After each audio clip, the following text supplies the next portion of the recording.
वर्णमाला का third part है। जो अमानक होता है, अमानक, वो म या भौ, जो है भौ को इन्होंने अमानक बोला है, लेकिन एक क्वेश्चन किया था उसमें म भी आंसर था। तो आ, यहाँ पर देखो नवीन विकसित जो है वो म न ल है। नवीन विकसित म न ल, फिर आधा न ह, आधा म ह और आधा ल ह। तो म न ल मनल, मन ल, फिर भ, ये नवीन विकसित है।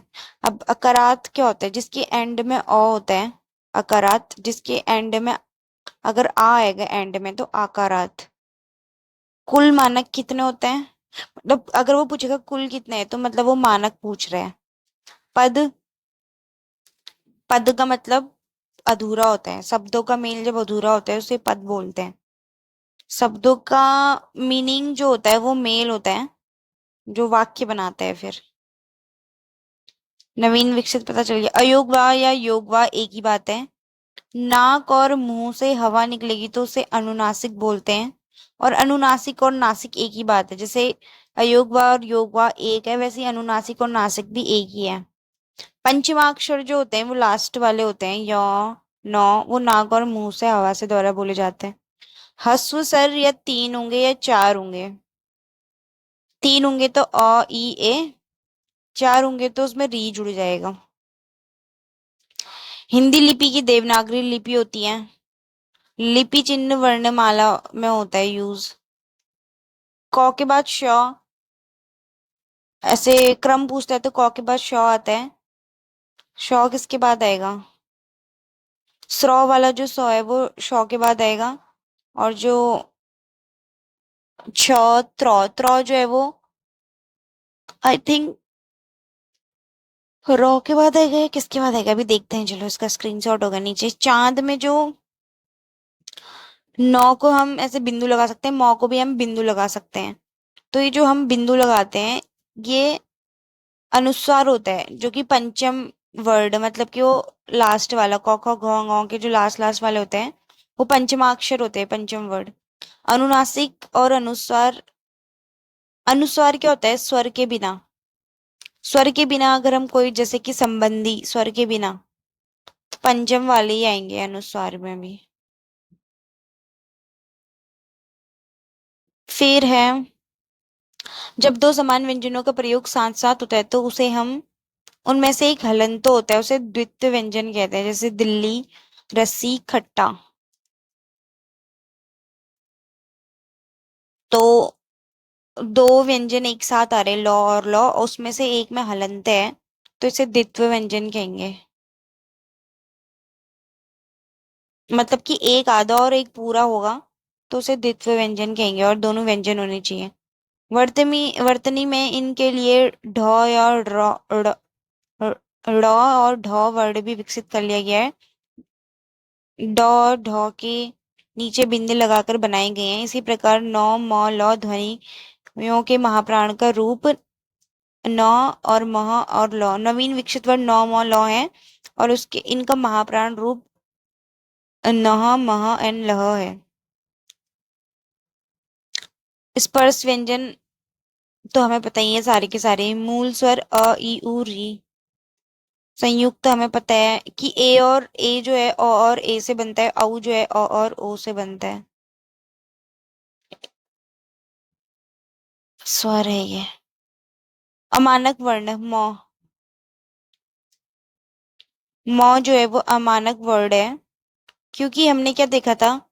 जो अमानक होता है, मानक सारे होते हैं, और अमानक म और भ। अमानक क्या है? म और भ है। फिर फिर उसके बाद है क, ग, ज, फ और एक ख। ये सब के सब कैसे अरबी और फारसी के हैं, नुक्ता वाले अरबी एंड फारसी से लिए हैं। बाकी तो सारे संस्कृत से ले रखे हैं।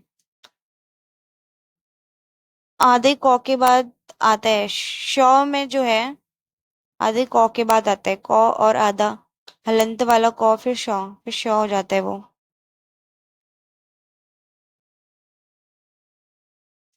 देन शब्दकोश देखो, ऊ ऊ बड़ा ऊ के बाद री आता है।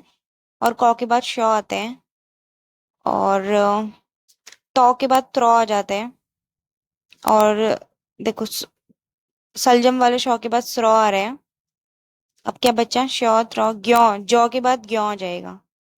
तो जौ, ऐसे करके ये उसके ही बाद आते हैं, डायरेक्ट बाद। हलंत वाला, पहले वाले वर्ड में हलंत होता है, दूसरा वाला पूरा होता है।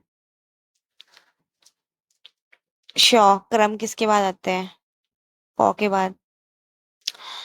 ग्यों जौ, आधा देखो यहाँ पे हलंत लगा है जौ में। फिर उसके बाद यों, तो ग्यों बन गया। फिर है जिन शब्दों के अंत में ओ आता है, अकारात। तो अंत में अकारात, अंत में ओ आएगा तो अकारात, जिनके अंत में आ आएगा तो आकारात। फिर है हिंदी वर्णमाला की कुल संख्या, कुल संख्या मतलब मानक वाली, 11 हो गई। फिर व्यंजनों की संख्या कितनी होती है, 33। वैसे व्यंजन कितने होते हैं, 39 होते हैं। और 35 हो जाएगा तो अः छद्र ज्ञ हट जाएगा। छद्र ज्ञ और वो स्र। और अगर 33 है तो फिर ढौर ड़, ड़ भी हट जाएगा, अण। पंच स्वर कौन से होते हैं, आ, अग्र पश्च करके जो होता है वो है अग्र मध्य पश्च, आ होता है ये मात्रा के आधार पर। अनुनासिक का संबंध होता है नाक और मुंह से, अनुनासिक लास्ट वाला, अंगो। तो हम नाक और मुंह से बोलते हैं, अंगो अणो यो, ऐसा। अनुस्वार जैसे जो व्यंजन में मतलब वॉवेल का काम जैसा करते हैं।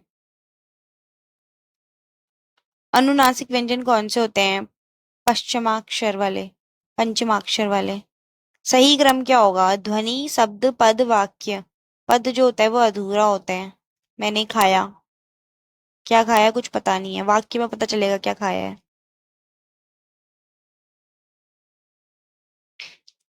ठीक है। ध्वनि या वर्ण एक ही बात है, क्योंकि वर्ण के लिखित, ध्वनि के लिखित को वर्ण और वर्ण के उच्चारण को ध्वनि कहते हैं। संयुक्त स्वर नहीं है, ऊ जो है वो संयुक्त स्वर नहीं है। तो संयुक्त स्वर कौन कौन से हैं, ए ऐ ओ औ। तो ये भी अच्छा कॉन्सेप्ट है, संयुक्त स्वर ऊ नहीं है। फिर डन।